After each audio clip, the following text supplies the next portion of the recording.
What could possibly go wrong? And we're live again. We're live. We apologize. See, at least we're right on time when we go live. Fair. Mostly. Yeah. Oh, damn! I'm in the concierge store and I see that ash cloud paint for the Raven, but I didn't see that it was the ship plus the paint, and I was like, "Fuck, 170 just for that fucking paint? What are you talking about?" CIG smoking straight dick right now. I'm paying 170 for the fucking paint. Man, we're starting off real strong with a content warning, huh? Dude, know what the worst part is? Someone would buy it. Yeah. Oh, yeah. Like, oh wow. All right. Well, so just to start us off so that we have at least a little bit of an intro before we get nightmarish, welcome to Invictus with Us, Part 2. Where we're not actually talking about Invictus. We're headed to DrakeCon! Ooh! Alright, hold the applause, you know. Don't everybody get all excited at once. Yeah, everybody calm down. Everybody calm down. Please, we'll be here all week. It's not like Drake can run a very big show, because, you know, they're just... Well, they're Drake. Well, I mean, to be fair, they are running a pretty big show this time with what they have.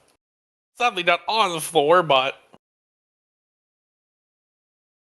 Well, we will be doing some deep diving of the new stuffs, the new Drake stuffs, and I guess just kind of going over what the event has been this week.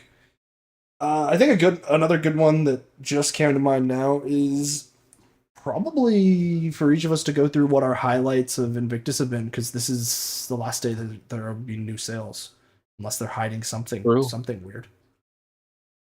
I wouldn't put it past them, but also probably not. Probably not. So to start off here,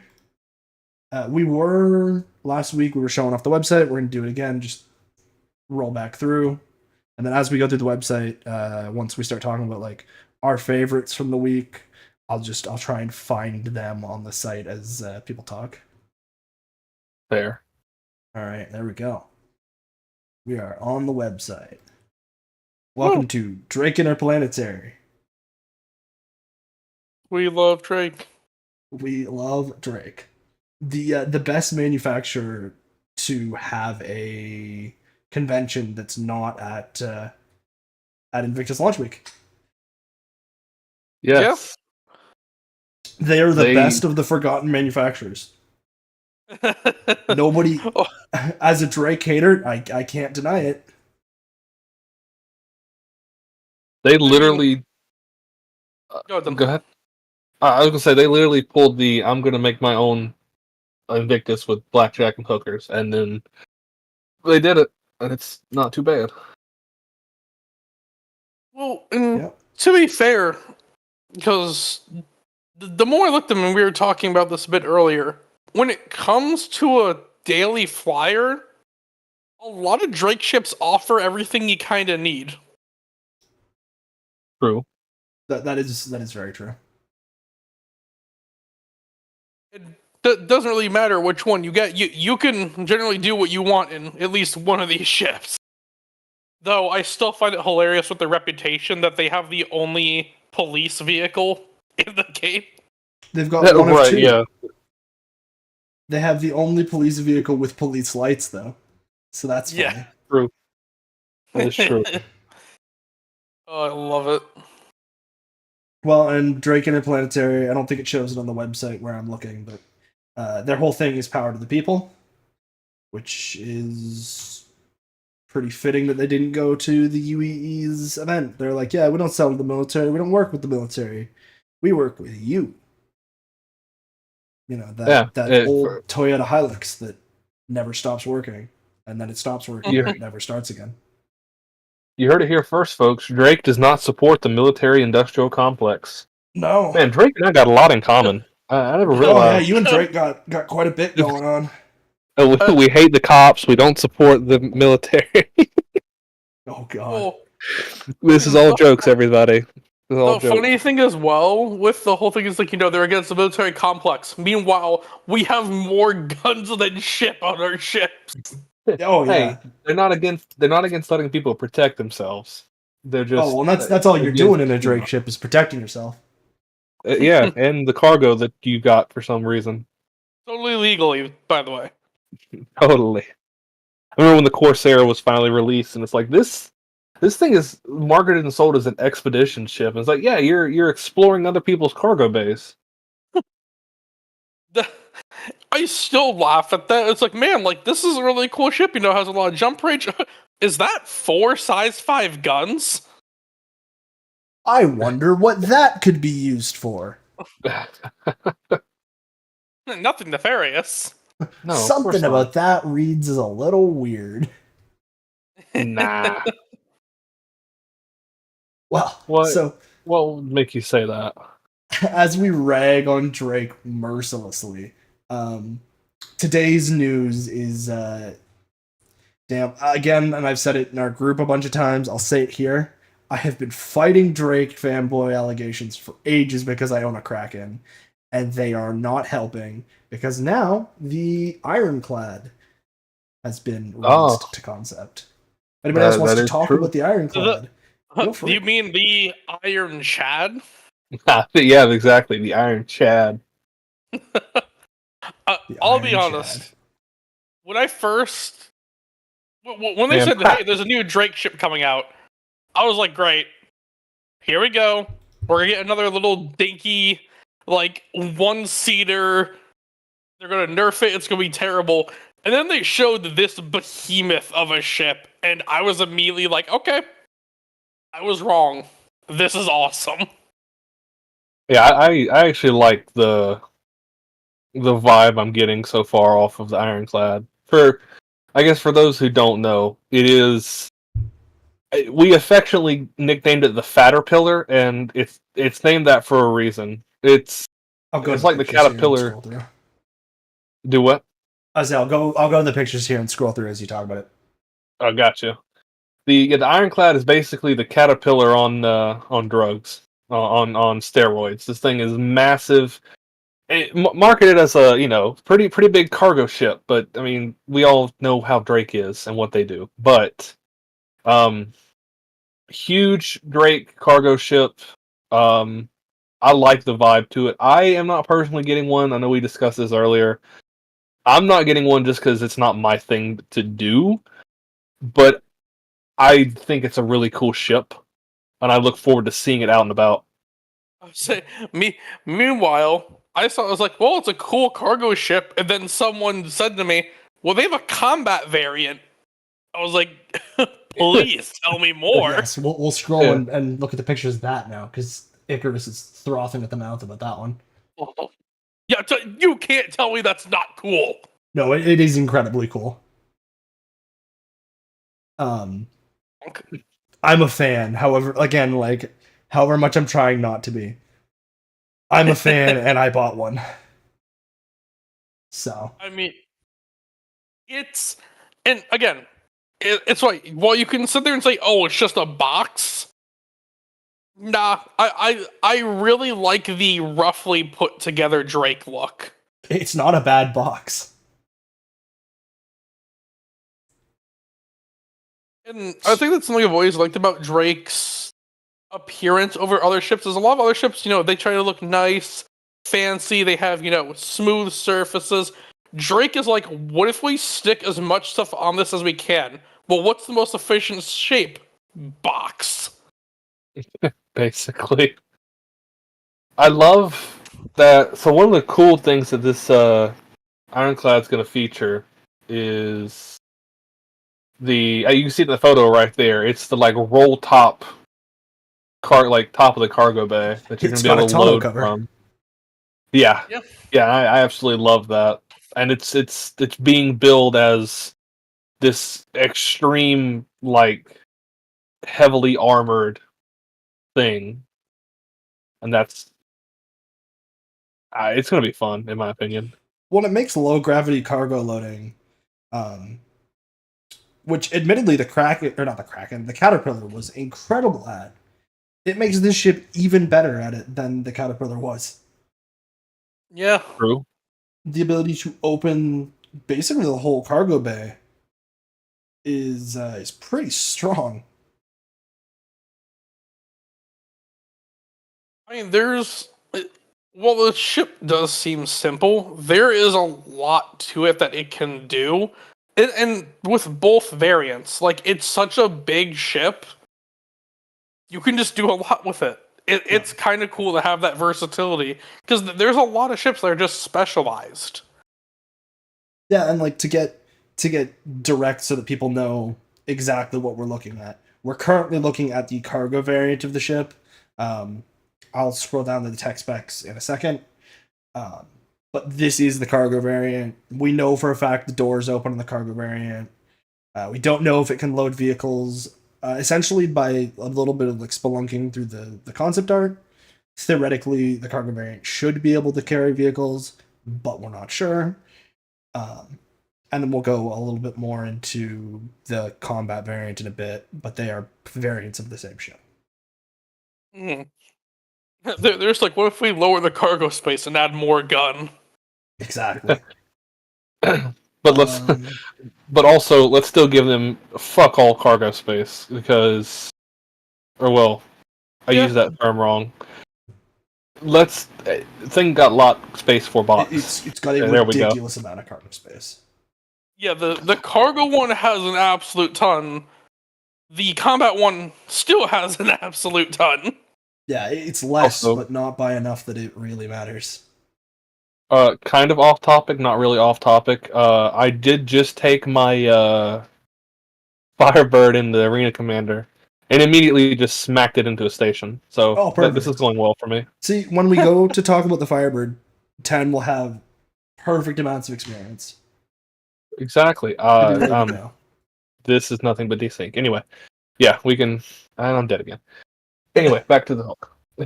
All right. So, again, this is the cargo variant you're looking at. Few main features. We'll go right through this very quickly because we do, as I forgot, we do have to talk about the new Saber because that came out this week, and we told you guys, all you fun people, we weren't going to talk about it until this week. So, it'd be a real shame if we didn't talk about it at all. And very true. And this is the really cool thing about the CitizenCon. The Ironclad is cool. The Saber Firebird is cool. There's been a lot of cool ships. And a mixture between like small and big. There's not really been like a lack of things for anybody.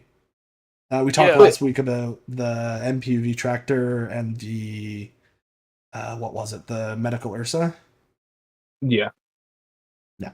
So it's been they're kind of unexpected releases, but not unwelcome ones. Yeah. I think that's the best way to put it. Like, I just did not expect the Ironclad, but I don't mind it. I have no problem with it. No, I'm not complaining. Like, I wasn't expecting it to be what was coming. We knew something Drake was coming, didn't know what, but I'm not feeling all that complainative about it. No, not at all.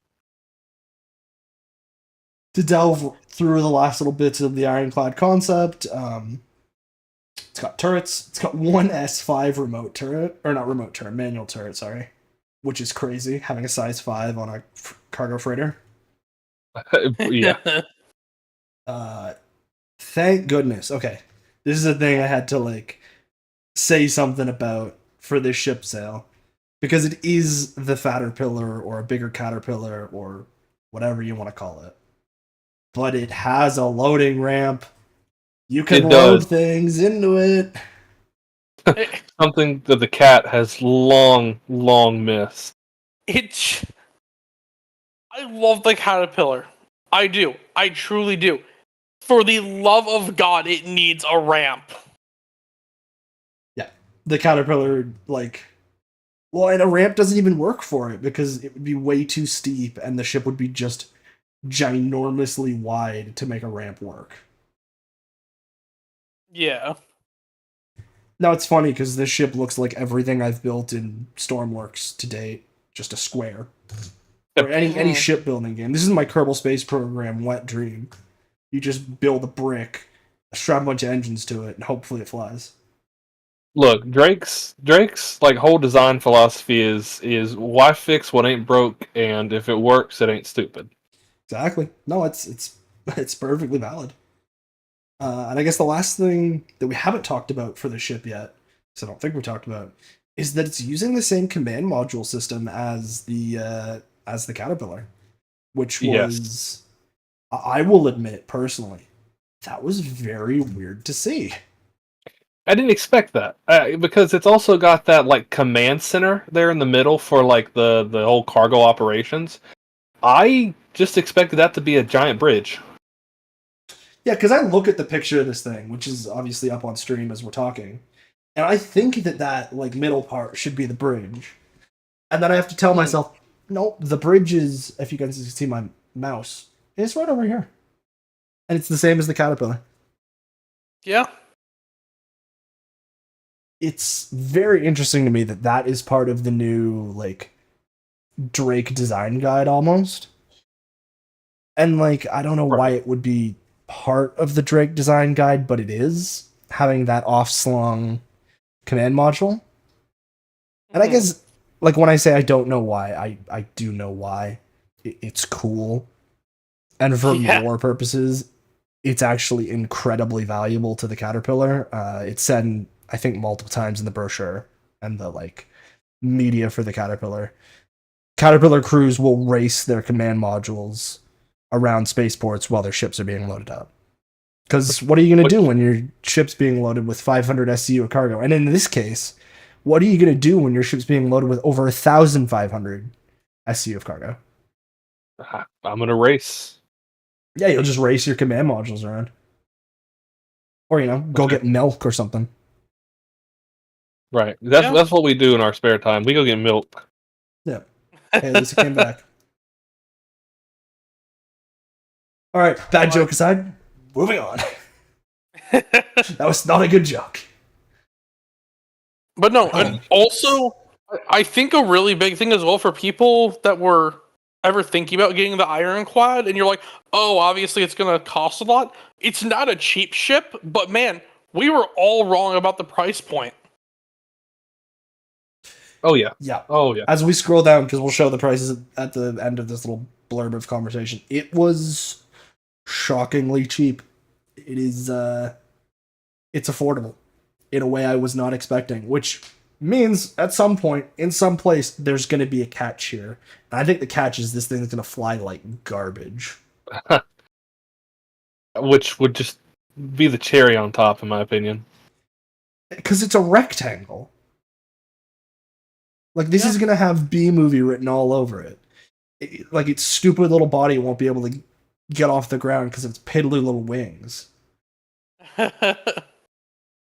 It's funny, but it's true. No, it's hilarious.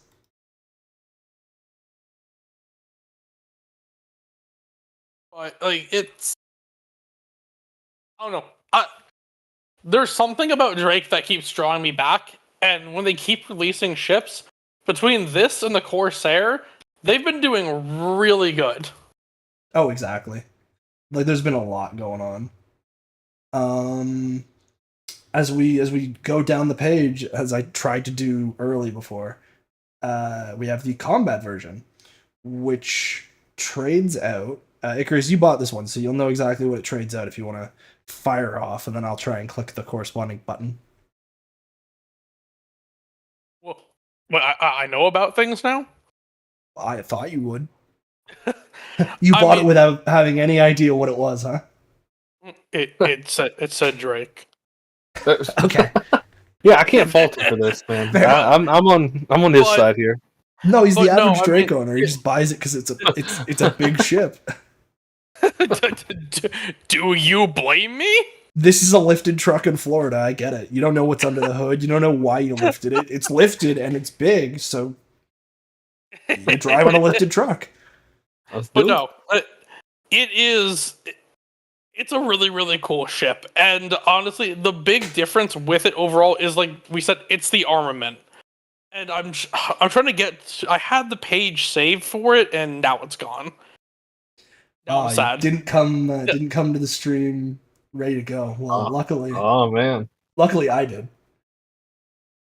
I memorized where we needed to be. Look at Drex, the fucking dude. Look at Drex, Mr. Streamer Man. Mr. Streamer Man Supreme. Mr. Streamer Man Supreme. So it should be up on screen now. You should be able to see what's going on with that. Yeah. And we can kind of talk through it if you're looking to. Now, one of the things we did talk about earlier that were major selling points for me when I was looking at it. One, the amount of firepower it has. A quad size 5 turret. One person has control over 4 size 5 guns. And then on top of that, 4 size 3 shields. This thing's a beast. I was not expecting any of it for the firepower. It's like, okay, this thing's gonna be armed. And then when I reviewed it, I was like, what do you mean it has this giga turret? What do you mean it has all this shielding and armor? Exactly. Oh yeah. Well, and I've got the cross section of the interior pulled up here just so that we can show off what's different between the new one, I guess, or not the new one, the combat one and the cargo one. Mm-hmm. And I don't know. There's 4 really big things in that cargo bay or 5 actually, 5 really big things in that cargo bay that say a lot. Yeah. Is it the Tonk? It is the Tonk. It's wonderful. The combat variant is designed to be able to service and deploy heavy ground vehicles like the Nova Tonk, like the Atlas platform from Anvil, like the other wonderful things that we'll get down the line. I believe the Tumbril Storm also will fit, which doesn't fit in much, so that'll be nice. I don't know. Just because the Nova can fit, I don't know. I don't know. The small tank fitting in the spot that the big tank can fit. I don't know. It's kind of funny the way you said it. Like, yeah, no, I'm pretty sure that'll fit. Well, the Storm traditionally has had some. It's been the laughing stock of some comments and some conversations because it doesn't fit anywhere it reasonably should. Now, something that's really, really vital to me with this as well, when I was looking at this, not only can we have the 4 tanks, if you zoom in behind the one on the top left, there's the service area there behind it. You can fit a medical Ursa back there. Oh, for sure. Sorry.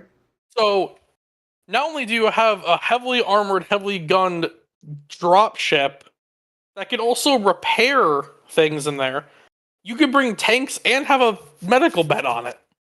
Yep. Oh, and you can fit a medical bed on either of them. That's the other awesome bit. Not only is this absolutely insane, it's wonderful. This is the stuff I want to see. This cargo variant, you have a big open space, and at the back of the big open space, they have a dedicated bay for mules. But if 2 mules will fit in it, then an Ursa will fit, or like a Cyclone or 2 will fit. That's a lot of space for activities, we'll say. Oh yeah. Yeah. And honestly, I'm all for it. I like that it has so much space that it can be used as a cargo ship, but also it can be used as this hangar delivery ground assault vehicle. Hell, it could be used as a battleship practically. Yeah, and it's hilarious that like the combat one is almost marketed as a battleship. Yeah. Well, it is. It really is. It's marketed as a landing craft. So when are we having open the front door at the top and have a Nova tank fire out of it at ships? Yeah, right. Basically. If the depression angle on the gun for the Nova is good enough, yeah, you'll be able to fire it straight up and artillery out of your ship. Or like ballistas in there, or like Centurions in there. That'd be hilarious. It'd be great. I would love that. That would be absolutely hilarious. We'll just close that and go back to the RSI site. I believe the other thing that happened, I guess, late this week as we walk back. ISC happened this week. It was a quite long one, and it was mostly about the Ironclad. There were some new interior images and things for the Polaris, which was super cool. Just nice to see like progress working. We're not going to pull it up here today because we're already about 25 minutes in on just the Ironclad alone, and we still have the Saber Firebird to talk about. But if you guys are looking for that Polaris stuff, go to RSI's YouTube channel, the Star Citizen YouTube channel, and they've got the video there, and we don't really have to rehash it.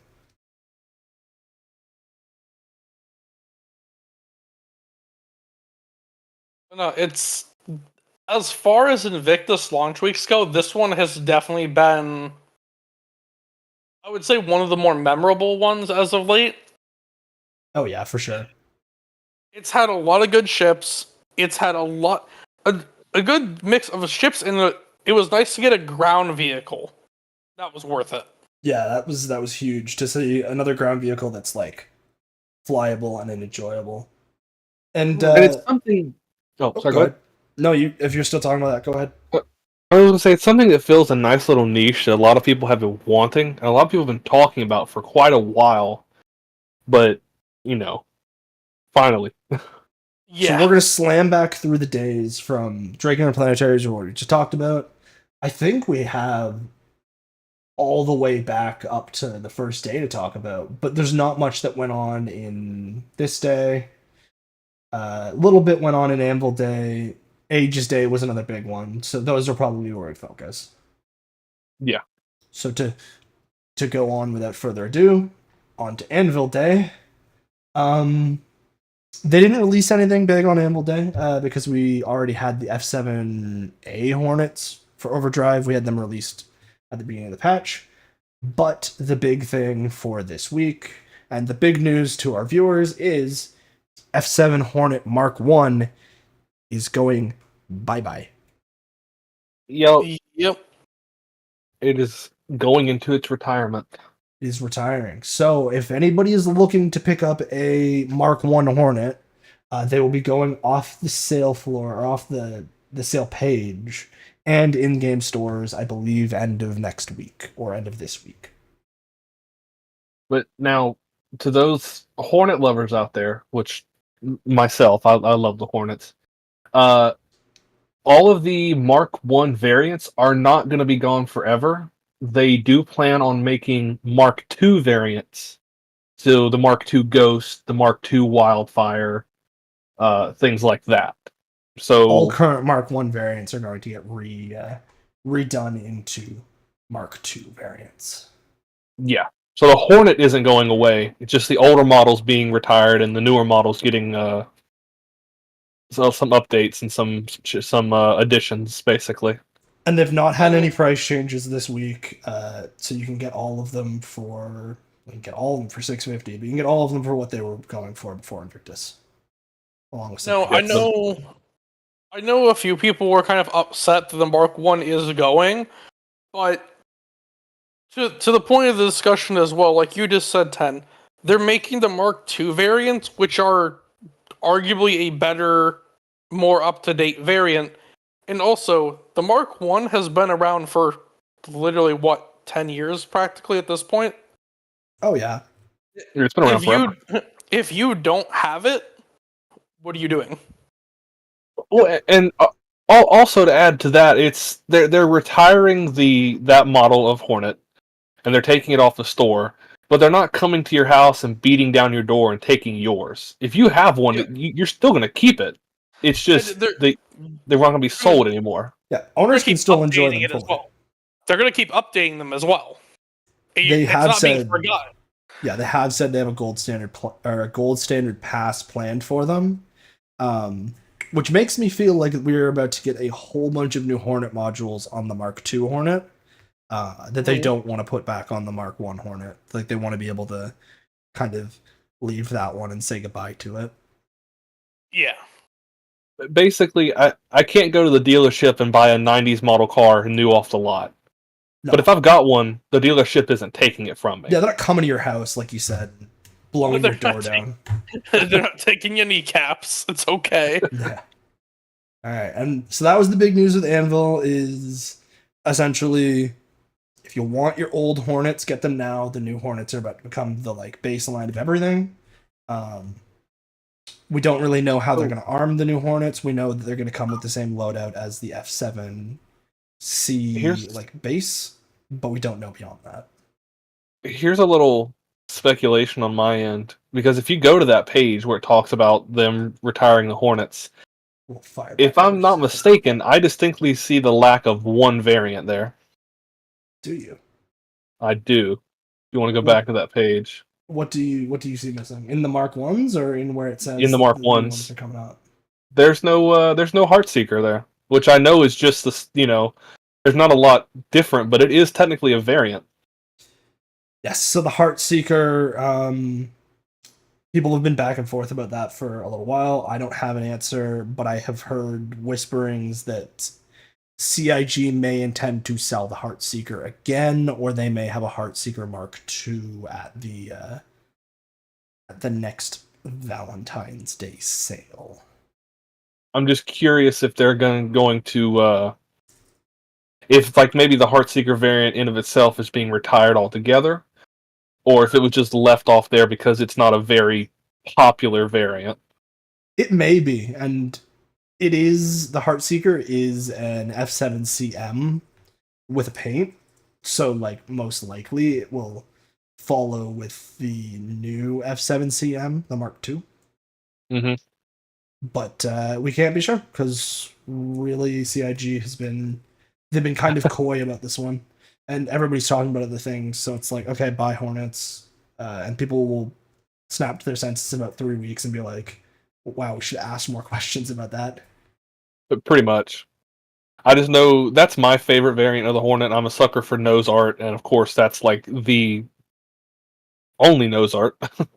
Yes. So I'm just curious what they're going to do with it. I mean, if they come out with a Mark II, rest assured I'll have one of those immediately. But yeah, and the Mark IIs, they don't have like pin-up nose art or anything, but they do have like much nicer logoing and much more well-branded logoing, which is nice to see.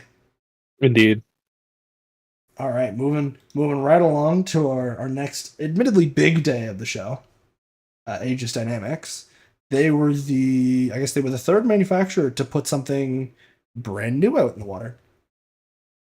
Indeed. And technically, they did it twice. I'm going to say technically because the Retaliator is not new, but like 50-50. What it's doing and the changes are new. Yes, it's not. To it. It's sorry. Go ahead. No, go ahead. No, that was me. As I said, the Retaliator's not new, but then again, we've never actually had the Retaliator in game. We've just had kind of a stand-in almost for what it's going to be. Yeah, it was always a bit janky and like, okay, I'm gonna ruffle some Retaliator fan feathers here, but it was a clunky ship. And with the new Retaliator, it's the same frame that like people know and love and have like loved to get used to. But now it's got modularity, and now the like hallways are wide enough that you can walk through them. You can access the back cargo bay. Oh, and that's the other thing. You can access the back cargo bay / torpedo module via a door without having to glitch yourself through the wall to get in there. Yep. I don't know if anybody else that's in chat or on stream with me remembers having to glitch themselves through the wall with the /sleep command, but that was the only way we would get into that room, and there was no way out. That is wonderful. Oh, but right, with it's great. with that, so modularity isn't in game yet. You know, the long-awaited modularity, but they've basically set it up to be ready to go, which they didn't sneak drop modularity, but they sure are getting us ready for it without actually saying that they're getting it ready, kind of deal. Yeah, because this is the first time like ships being modular has really worked at all. because as people will see as the stream plays behind, this Retaliator they're showing off, it's got cargo in its front and back bay, and that's not a thing that it has normally. So with the module system, you're able to switch the cargo bay out for your torpedo bay, or if you just buy the cargo bay, or a mix and match of the two. And admittedly, it's kind of fun. Cargo's not great, but, you know, it's a Retaliator with cargo. I don't know what people would expect. I mean, to be fair, the one thing that has me really interested about it is that it's kind of our first look at some modularity here, which is a big stepping stone for the game. And it's relatively functional. We'll give them that. It's relatively functional. Yes. I know it's still, you know, a ways away, but it bodes well for my galaxy that I'm so very excited for. I know we were rattling on about the Caterpillar earlier, but like it bodes even better for ships like that who, like in reality, needed that modularity or were in ginormous amounts of trouble. 100%. We'll just blitz through what the Retaliator modules are and how they're selling them, just so that we can go on to the more interesting of the options here, or of the releases here on this day. So cargo module, torpedo module, personnel still yet to come, dropship still yet to come, another cargo module for the back, another torpedo module for the back, and a living module for the back that again is yet to come. Okay, for me, cargo doesn't really make sense, but the ability to have, you know, like either a bow or stern torpedo module, and then your other be the dropship, so you can come in and clear space, and then, you know, drop troops and then go. Like that's kind of a cool thing. Yeah, realistically, it is a very cool idea, especially with the Retaliator's weapons being upgunned for the rework, or I guess the gold standard. It is, yeah. When people say armed to the teeth, I do not disagree. It is pretty armed to the teeth. Yeah, the torpedoes aren't nothing to shy away from. One, every gun that it's got now is going to have size 3s on it. Yeah. Which is just like... That's a lot of guns to get upgraded by a whole level. That's a lot of extra firepower. It's ridiculous. It is so much firepower for the Retaliator now. And also the fact they said that they fixed... I guess it had a blind spot or some spot that wasn't working in the turrets, and now that's fixed. Yes, the turrets have been entirely reworked, so they are a little better at, like, hitting around the ship. You're still going to have, like, the Retaliator issues via the Retaliator design, but, like, you're not going to have, oh, my turret is set so low that I can't see out, like, the left side or something, or my turret's set, like, so high that it feels like I'm on a diving board above the ship. Like, it should feel a little better. Yeah. And on my screen here, the mouse, this is still going to be a problem. But that's by design. You have these giant swinging engines. If you have a giant swinging engine and a turret's below it, probably not firing through the engines. Yeah, and it is a very niche role ship, but to see them getting things up, running, and functioning with modularity, and that they're getting a ship that really... it needed some help. It finally got the help. Oh yeah, it finally got what it needed. And admittedly, Retaliator with all modules, if you have the money to drop on a war bond, 360 isn't terrible. What I think is cool there, having like myself purchased a modular capable ship. It's cool to see that they're selling the tally, they're selling its modules, but then they're selling individual enabled tallies. Like yes. Those are right there. You've got one that is set up to be cargo enabled from the get-go. One that's set up to be torpedo enabled. So you can buy it as you want it. You don't have to buy the base ship and then buy the module or buy a module pack and swap it out. You can just get the one you want. Yeah, you just buy the configuration that you are looking for. Or you can just buy the pieces and build it like Lego. Yeah, whatever you want to do. Which in the future, I think that's almost going to be incredibly beneficial to them with modular ships, because if they sell them like this at the ship sales, Invictus, IAE, and stuff, that's going to be cool. Like, hey, I just want this model of the ship. Cool, here you go. It's already in. Don't worry about it. Or I want this to be my sole ship, but I want to buy all the modules so I can do these things I want. Exactly.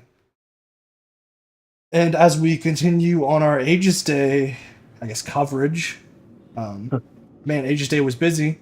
We have it's our third Saber variant. This one's also been pretty awesomely updated in it's the last couple days alone. Well, yeah. And I think starting with the base is important, and then going, the update is significant. It's not a little. Significant. So the website, I believe, is still tuned to give the old information. So we'll talk about that, and then we'll talk about the update that was given.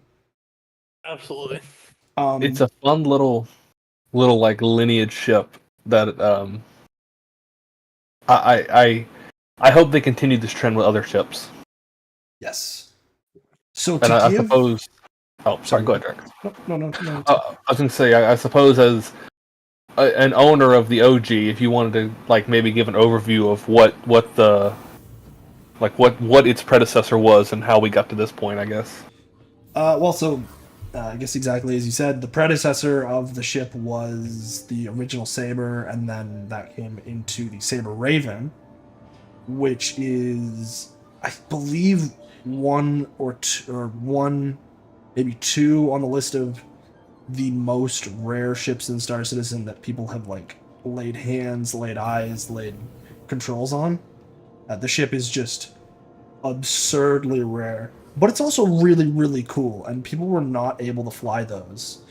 Well, people were not able to fly those unless you had $1,000 to spend on a code or an account that like had been through the ringer. Yeah. But the Saber Firebird, it's the first opportunity for people who like couldn't own the Raven to own the Raven chassis. Yeah.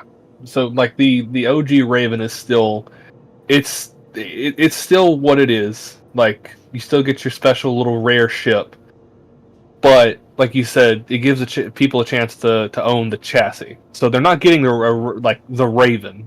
They're not getting the Raven, but they're getting something built based on it that has its own unique existence.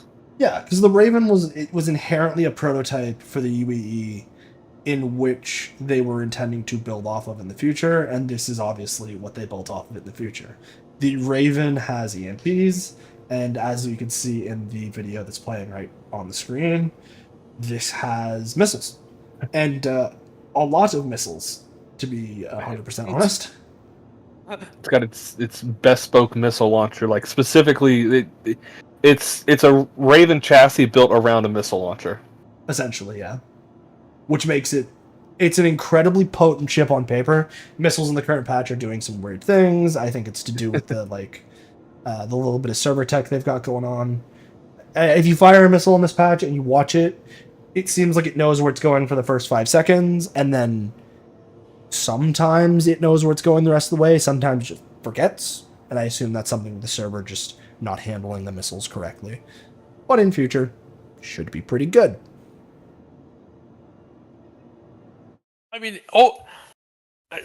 it doesn't look like a lot, and I also know the weapon armament. A lot of people want more guns because more gun makes shit better.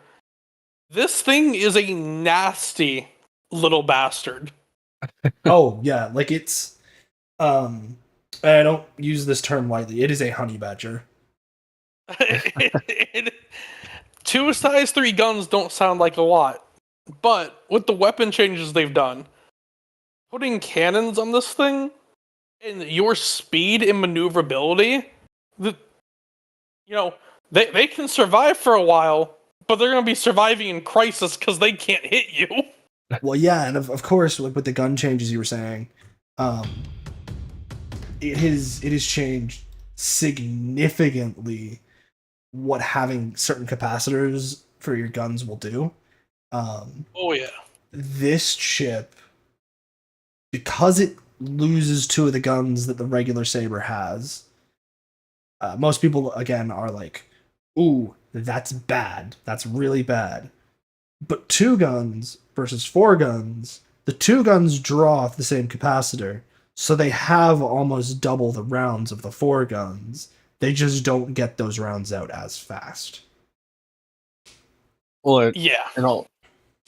and also like the Firebird isn't necessarily designed around sustainable dogfighting, No. because it before the Firebird, when you were launching missiles, you could rack up to 4 missiles to fire in rapid succession. And that was all the old saber had, just being clear here. That it was only 4 missiles. Yeah, everything. You couldn't do anything more than that. With the Firebird, you can rack up to 6 missiles to be fired at the same time. So you can launch volleys of 6, what are these, size 3s? 6 right? size 3s, which is that's already 2 more than the base saber has. You know, like per volley. Yeah. And to be size 3s, they're not something to just ignore. No, they're strong. So it's almost as if the ship is designed to get into a situation, let loose hell, and then get right back out of it. Yeah, exactly. It's supposed to end fights before they begin. Similar to the Raven, the design is very apt to ending fights before they begin, or before they have begun. Just with a different method. Exactly. And I've said it in our group. I'll say it again here for all the fun, wonderful people watching. I think this is the F-35 of Star Citizen. It's a strategic bomber. It technically is a fighter, but like, it's a fighter in the same way that a conventional modern 21st century aircraft is a fighter. You don't dogfight anymore. It's not realistic. You target, release bombs, blow up a target, you leave. Yeah. Or you launch a missile from 20 kilometers out and let it do its thing, and then you never see the enemy. Yeah, and you can be incredibly accurate with that in modern combat. So like in Star Citizen, with all missiles essentially being both air to air and air to ground because of their like we'll say weird locking principles, you can surgically strike targets that are on the ground with this thing. Yeah. And I believe we said already how many missiles it had, but anybody want to talk about the buff that it just got in the last 24 hours, I think? So... yeah, go ahead, Chris. I would say that this was I was unsure about purchasing it. Now, when I went to go purchase it, I learned about the buff. I had never clicked faster in my entire life. So, not only are we going from 12 missiles to 24 missiles, you get double the capacity now. That's insane. They brought up its EM signatures and stuff for detection resistance. They doubled that too. It's now a 40% EM reduction. Which puts it right on line with the Saber Raven, which has been like the king of stealth interceptors for the Master Modes era. It's quick, it's nimble, it's hard to detect, and you get 4 volleys of 6 size 3s right at you, and then you never see it again. Well, I'm like, I would be the guy who pokes the bear here, but there's one thing in that little description you missed, and it's that it's really, really good looking. I was gonna say, now I'm a fan of the black and gold paint on it, but I have not seen a bad paint on this thing. Even the base paint. Yeah, it just feels like a pretty ship to own and a pretty ship to fly. And at a competitive price, admittedly. Yeah. And honestly, one of my favorite things, but I love how it looks. It really does look like a really, really advanced stealth fighter. And it feels 100%. like one too when you're flying it. The noises it makes, the maneuvering it has. Yeah, it's all wonderful. Oh, what were you going to say, Tim? No, I was just agreeing. Oh, okay. It's a fantastic looking ship. And this is coming from someone who's like always, like you can ask Foe, anyone who knows, I'm always giving him shit about the Saber. Which admittedly obviously the Raven and Firebird are different from your base Saber, but just being in that same family, I can look at it and say, yeah, that is a very stunning looking ship. Yeah, oh, and it's like, I'll just scroll back up to the picture here. It is really, really sleek. And it gives a very, stealth fighter vibe. And like we said, it is not actually all that prohibitively expensive. It comes in just about where the regular Saber comes in. Yeah. And one of the big things is, after flying it, it's become one of my favorite ships that I own. And, like, I'll say, I'm an F8 fanboy. I love my heavy fighter. I love how many guns it has. This thing gave me the same feeling, which I have not had in other ships in a while. It is just wonderful to fly. It does... If you want it to do something, it will do it. Yeah, that's about as real as it gets. Having just flown one for a little bit and having flown the Raven for a while, the Firebird having the same, like, I guess, flight profile. It is a joy to fly. Mm-hmm. And it really is just such a cool and unique ship. Like, there really isn't... I know stealth isn't fully implemented. The signature buff it got made it more unique, I feel. Exactly. And it again, while it's not fully in, it's still now significantly better signature-wise. You're going to drop off of people's maps. It's a scary ship because of all the power it brings to bear and the ability to just disappear. Mm-hmm. And I guess with that, I'm gonna run us right back to the Drake page because I didn't actually show off the prices of the new Drake. What's it? The Caterpillar. The Caterpillar. So we're gonna go through quickly, look at the prices of that, and then I have the game booted up and I'm on the Drake Expo floor, and I'll do a little bit of a walk around for everybody to get a little bit of a view of what's going on the Drake floor. Because admittedly, after the RSI day that we did last weekend, wasn't much to see on the main show floor. No. So we've got the Ironclad plus Dauntless, Ironclad plus Dauntless with the assault package, and then you've got the standards. Again, very inexpensive. Most people were expecting it to come at about $575 or $600. Very similarly to the Galaxy, this ship really, really broke our expectations in being incredibly affordable. Anybody else have anything to say about that before I hop into the verse and start showing off Drake Expo? One of the things I'm genuinely curious about, and I've been thinking about it since I looked at the price of this. I'm wondering if they're rethinking about pricing ships in a lot of ways, because as far as I'm concerned, this thing should have been a lot more. I agree. It and the Galaxy were two that were very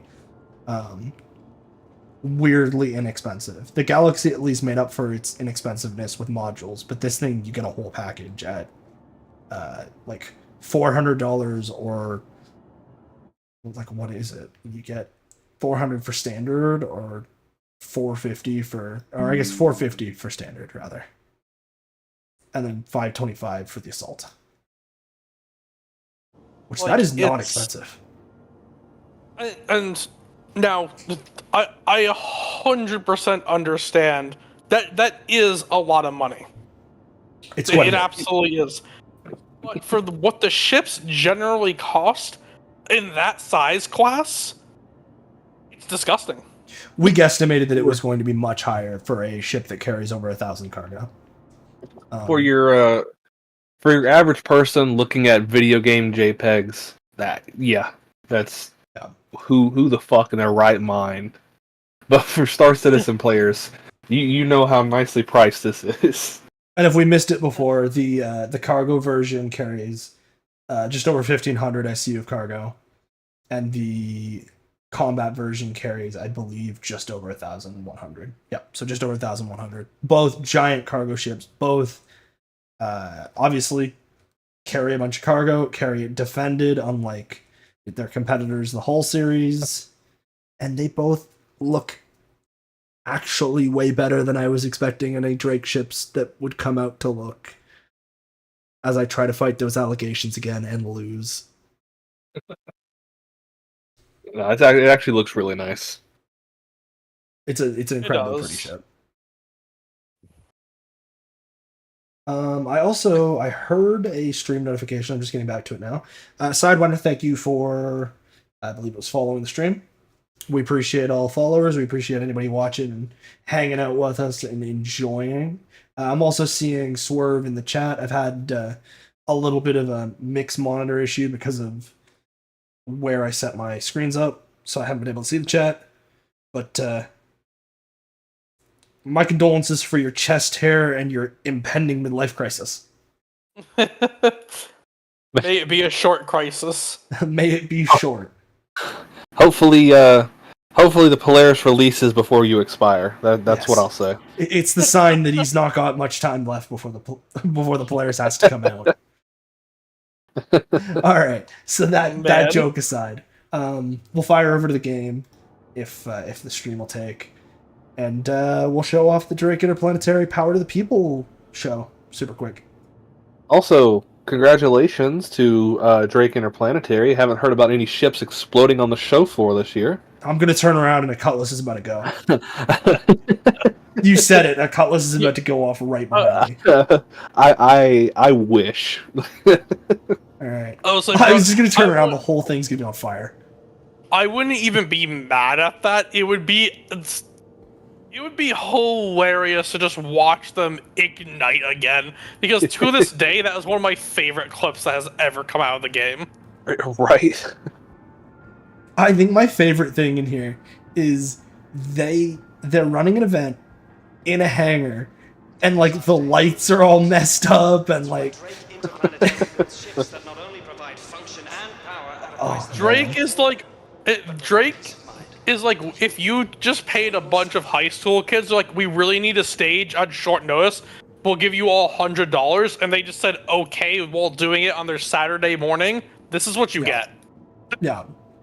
Like, this is only slightly more effective than you give 3 drunk dudes a screwdriver and a bunch of metal. Some duct tape and WD-40 and just say, I need a stage. And it's like, okay. It's the we're gonna have our own party but with blackjack and hookers. And like, they've got all their fancy stuff, or I guess fancy stuff we'll call it, on display. All the cutlasses. I'm trying to figure out which cutlass is which without having to go in them. But they all. I think the far left is black. The one right there in front of you is steel, I believe. I say this is, I believe. No, this is the black. It looks like. Yeah, this is the black here. Ooh, also quick update to Cutlass Black owners. You guys did get thrown a bone. It's not there because it must be broken over the show floor. Your tractor beam got moved so you can see the inside of your ship. Ooh. You can see. You can fight. All jokes aside, though, it was a pretty big improvement. No. I'm gonna poke some fun here at Drake as well, because the last few times we played the game, it's been funny. Cutlass Black blows up pretty quick with some heavy firepower. You know, it's a multi-role ship. It's not dedicated weight. It still packs a punch. Cutlass Steel. Yeah, the update to that I don't know who Drake hired to build that ship, but he should build all of your ships. Yeah, they added a couple zeros to the health bar on that one. It is disgusting how much damage that ship can take. Yeah, I mean, love it. I was about to say it is a drop ship, and for the longest time it was made out of tissue paper. So yeah, so it makes sense. Look, as frustrating as it can be fighting it and it not dying, like you know what, it makes sense. It Also, should be durable. I don't know if you guys are hearing the announcements in the show floor, but that last one was amazing because it essentially boiled down to, yeah, we respect all the people fighting in the UE Navy, but when you want real protection, well, like, we're here. We're waiting. Like, if you guys really want something that'll stop a rocket or like make a fight, we're here. Man, that's rough. Please take an opportunity to look at the real ships that protect our universe. And that's the Drake Defense Con way. They are so blissfully ignorant of the fact that, like, well, no, they're not even blissfully ignorant. They're blissfully defiant in the fact that their ships are used by bad guys in places. They don't care. But they're going to defend whoever wants defending that can't get it from the UE Navy. We've all been there. I like that about Drake. They really do have their own unique niche, and it's funny. Oh, and they're so confident in themselves. Like, this is arguably a bigger display showing off a trailer to... Before it shows up, I'll let you guys guess. But, it's like 2 stories tall. they're like, it's about hey, as Drake as it gets. They're like, how big are the screens at the ILW this year? Oh yeah? Okay, well, get bigger. Well, it's like, okay, maybe the screen at ILW is the same size, but they hung them from the ceiling. Drake's like, yeah, like, here's your cafeteria area. We're going to sit it right there. Like, if you walk up to it, this NPC right here, he's enjoying everything Drake has to offer, and it is the only thing that is acting upon his senses right now. It is the only sensory input he's getting, and it's Drake. You know what's really funny? One thing I find funny about this as well, if you look at this, these guys are pirates. They have red paint and stuff. Considering these guys are labeled as the pirate ships, and they actually end up coming in and saving the day, is funny. Yeah, right? That is fun to see the wonderful Kraken as the, protector ship in this scenario. Well, and it's like this giant display. Like, I like that trailer because it makes the Kraken look really awesome, but... I mean, it's... look, it is awesome. I ain't even gonna lie, it's a cool ship. But you can see the Kraken videos from all over the show floor. You look at it and you're like, ooh, what's that flashing over there? Exactly. There's the Fatterpillar's younger sibling right there. Yeah. Poor little Which, guy. like, all things considered, not a terrible ship, just really needs its updates. 100%. And power to the people, Drake's gonna do it again. They're gonna make another one. Yeah. Also, as we wrap up here, do you guys remember the one and the biggest fact about Drake from a game development standpoint that we know so far? From a game development standpoint? And it's also, this room speaks a lot of what I'm referring to. Oh, like what they talked about this week? That and the fact that, how many concept ships does Drake have to complete? 1. Well, now 2. 2. They are now up to 2 and a variant. Until this week, like earlier this week, they only had 1 ship left to complete. As far as brand manufacturers go, Drake has their own expo. They're doing all their stuff. Honestly, I'm gonna renounce the fight against the Drake fanboy allegations right here, right now. Stream on live. They're neat. Got his ass. Mark it. Clip it. Someone clip I said put it in quotes. Drex thinks the Drake ships are neat. No, I genuinely love the Drake lineup, and I just love Drake as a whole. I've since I started playing this game, I've always thought they were cool. The Cuddy Red was like my first big goal, and then it kind of just hasn't stopped since. Well, like, we're walking through here, and just looking at all these ships, they all look like hunks of garbage, but they have the most character I have seen of, like, the ships in this game by far. 100%. Like, I know if you really want to talk about allegations, you got the obvious Origin fanboy, Drex, but Yeah, he's foaming at the mouth at Drake Defense Con. Origin's kind of always felt like sterilized to me, and Drake is the polar opposite.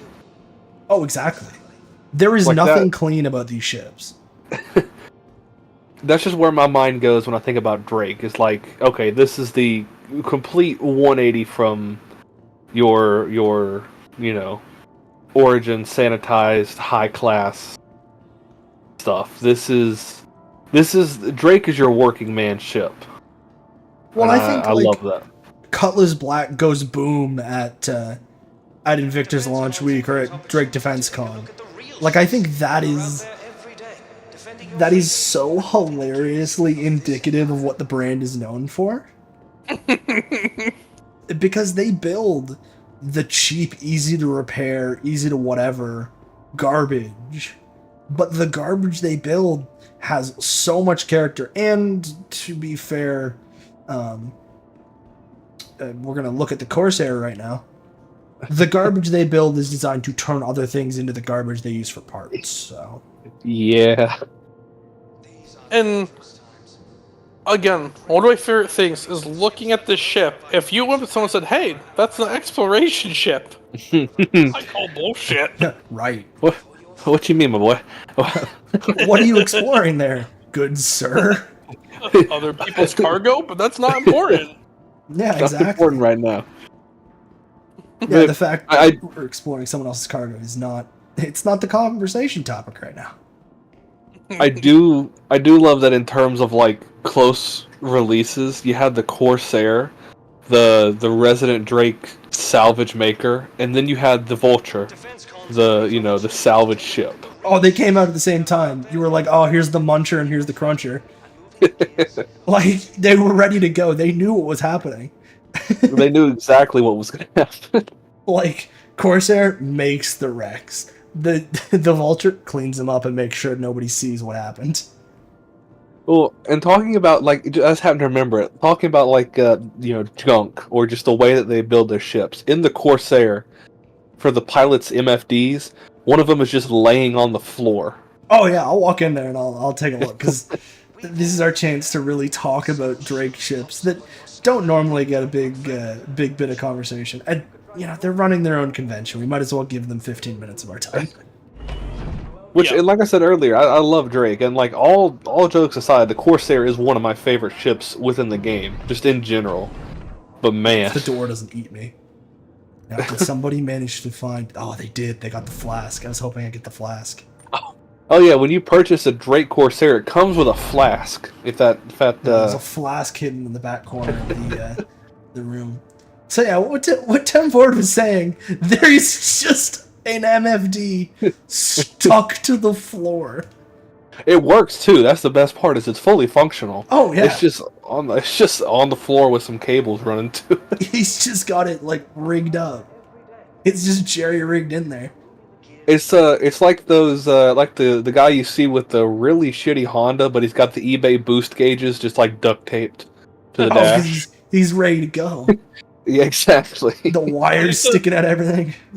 This baby gets so many miles, and he hits the hood, and the entire undercarriage falls off. Yeah, the whole thing falls apart. And I love the little fan that it's got on the left side of the stuff there. It's just a little fan. I gotta stand in the right spot so it doesn't suck me into the seat, but got a little fan. No, and like, okay, here's the thing with Drake ships, and I know you talked about Origin ships as well. Origin's lighting is all ridiculously sterile, but I don't know why. But this yellow, like, construction vehicle lighting is surprisingly cozy. It just feels real. Like, that's my biggest thing about the Corsair. It's like, it just... I've owned vehicles like this. Like, I can hear the bugs buzzing around that fluorescent light, though. exactly. Like, I can hear the flies at that light. Like, I've never owned a Rolls Royce, but I've owned a vehicle like this.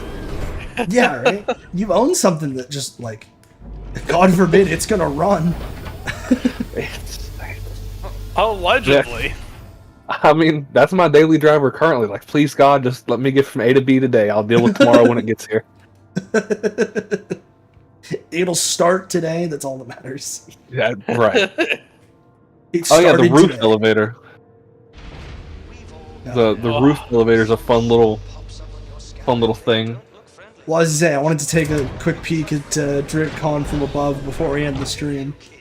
We're about 10 minutes past 8, so I know our viewers have places to be, unless they tell us they don't, and then we can just keep walking around the Drake Expo Hall.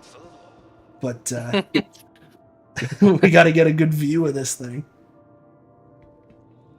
Now, me standing on it could cause it to explode, so... So you were playing a dangerous game right now. I would say Drake's not responsible for any of the damages caused, because of course they're not. Ever since 323, my Corsair has had a mind of its own, so I've been scared to be in it as of late. Just remember, the person sitting on the top of the ship for some ungodly reason can see your 1 MFD. Yeah, right. Which, that's just great. I love it. I love it so much. And it's hilarious. They keep saying over the speakers, like, Drake provides reliable and affordable protection for, like, at home, while the UE Navy's out dealing with a Vandul. And it's, altogether, they're just taking the absolute piss out of everybody else. Because they're like, yeah, our ships are the ones you actually want for your protection. Which I love. Like, hey, those other guys, they don't care about you. Yeah, those other guys, they're making ships too, but, like, they're bad.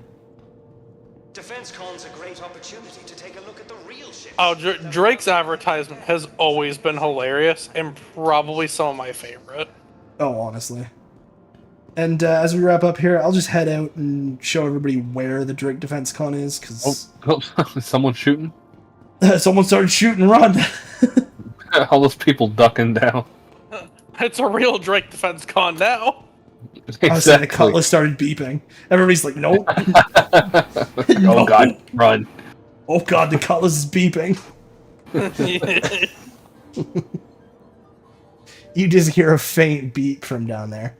Or, like, as I get on the elevator, all you hear is just a faint explosion. Also, over the intercom. To do a stark difference from what our last Invictus experience was last week, where, yep, I assume a cutlass went off outside. Somebody tried to take their first flight and didn't make it. This accident is not representative as Drake. That's one of my favorite, like, things of any. Oh, yep, there's the C2s. It's one of my favorite things of any free fly event is just let's watch all the new people try to fly. No. like I've been there. We've all been there, but it's still hilarious to just be like, oh look, there they go. Oh, there they went. So if you're looking for Drake DefenseCon, it's at the far end of the platform at Riker Memorial in Area 18. As you can see, Drake owners really have no... yeah. There's no subtlety. They truly have no shame. I'm being blasted by a Drake owner. They know what they're about, alright? He knows what he came up... He's trying to hold me up now. They know what they're about. I heard you talking. He's robbing me. Sorry, I don't want any trouble. I don't want no trouble. I don't want no trouble. He also just looks like your average Drake owner too. I don't want no trouble, mister. He's taking your points.